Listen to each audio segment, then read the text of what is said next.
For you to get to know me a little bit better, I'm going to share with you my 3 greatest fears.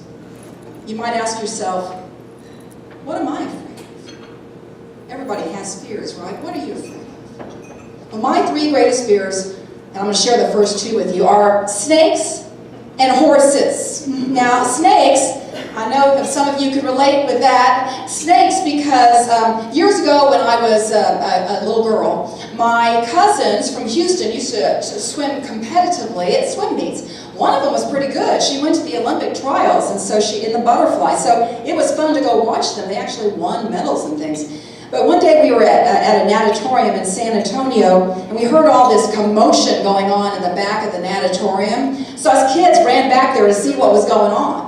Well, sure enough, these men had like a little hatchet, and they were chopping the heads off some rattlesnakes. There was a bed of baby rattlers.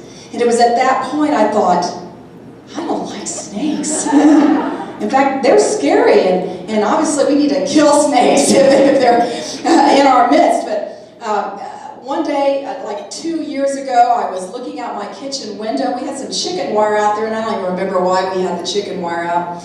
But this big, fat snake got into the chicken wire, and he was wrapping himself in the chicken wire, and the more he got tangled up, the madder he got, the more he was hissing. So I did what most good wives would do. I called my husband. He was in a meeting. I drug him out of the meeting. I said, you have to get home right now and take care of this snake, because I cannot leave the house until you do. So that's snakes. Horses. Now the reason why I've been afraid of horses is because my grandmother used to say, you're not riding horses, are you? And I said, no ma'am, I'm not riding horses. And she asked that of me periodically. She'd always ask me if I was riding horses. So I grew up with a little bit of a fear of horses. Now you wonder why she'd ask me that question. Well, the reason is that she didn't want me to suffer the same fate as my father. My father was a physician in San Antonio by way of the military. He was in the Air Force, actually from Chicago, and ended up in San Antonio at Randolph Air Force Base there, and then got out and established a private practice. Well, his hobby that he loved to do was play polo. So every Sunday afternoon, my dad would go down to the polo fields and compete in these polo matches against teams from all over the world. And my mother, of course, after she married him, would go down and watch the polo matches, as well as my half-sister. Well, one Sunday afternoon in December, something went wrong. My father suffered a massive heart attack at the age of 39. And he dropped dead on that polo pony. Right in front of my mother, right in front of my half-sister. And they never recovered from that day. I was born 2 months later. My mother was carrying me. My half-sister went to live with her mother in Pennsylvania. My mother struggled after that. I don't know if you can call it post-traumatic stress disorder in a way. But she began drinking heavily. She got into some heavy-duty antidepressants that she was taking, and she was pretty much catatonic throughout my childhood. In fact, off and on, when she couldn't make it, we'd go and live with my grandmother. I was thankful for a grandmother that would take us in. So my life was a little bit like the movie Groundhog Day. Do you guys remember that movie with Bill Murray where he was a weatherman, and every day he'd wake up to the same thing?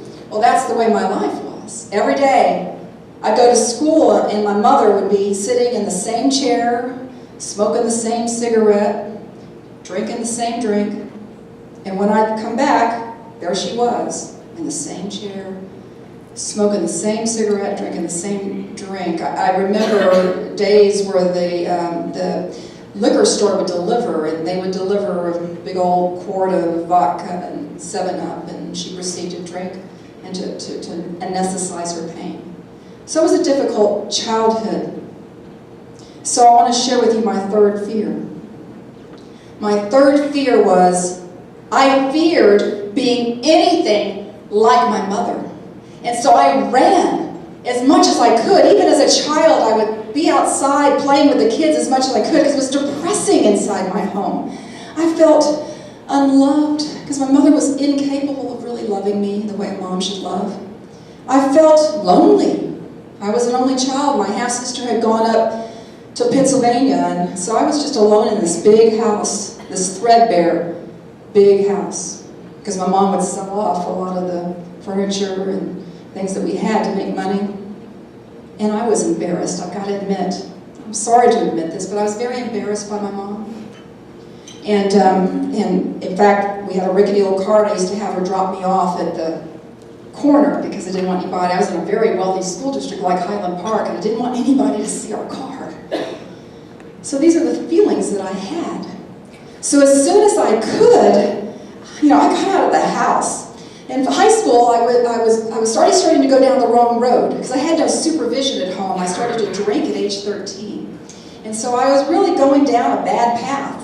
When a friend of mine, her name was Leslie, spent some time with me at the end of English class, and she led me to Christ in English class.